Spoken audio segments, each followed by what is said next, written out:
What inspired you to start a nonprofit organization and then organize a summit like this? A terrible transformative experience through menopause. So in June of 2022, I found myself suicidal due to sudden and severe changes that had occurred within my body in a matter of months.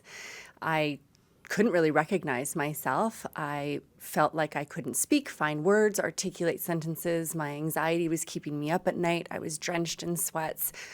At the time, I didn't know that I was in a post-menopausal crash, essentially, due to the lack of estrogen and progesterone and such. But I was able to get into the Grey Nuns Menopause Clinic and work with Dr. Seal and her team in order to remedy my symptoms and really navigate this process. But through it, I felt really siloed. I felt alone.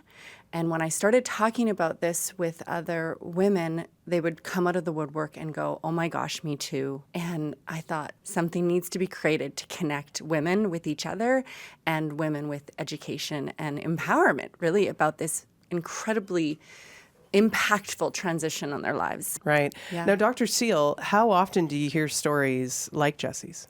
Quite often. I would say my favorite quote that I heard from a patient recently was that the work that my team had done kept her out of jail. Like that is Wow. how much it was really impacting her physical health and her mental health. And she just felt so much better once she got on the right treatments.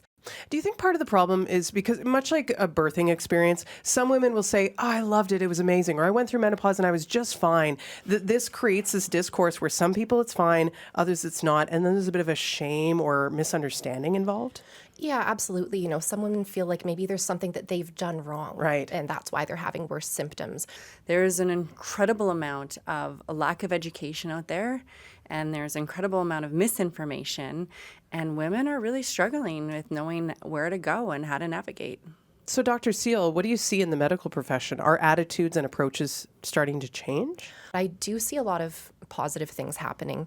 And a couple weeks ago, I attended the conference for the Canadian Menopause Society, and their attendance was triple what it was at Really? their last conference.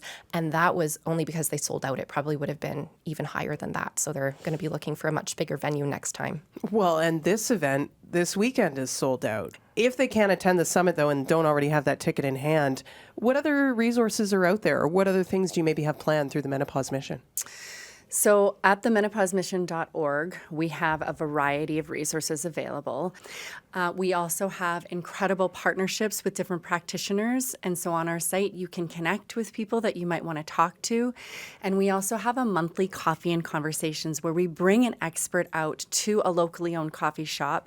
And you can come and connect with other women, just get out of the house. Like if you feel like you're not going crazy, you know, have the conversations of likeness and also hear about something from an educator. And please do know that next year here in Edmonton, we have already secured at the hotel a larger space, so we'll be able to have a much larger attendance as well.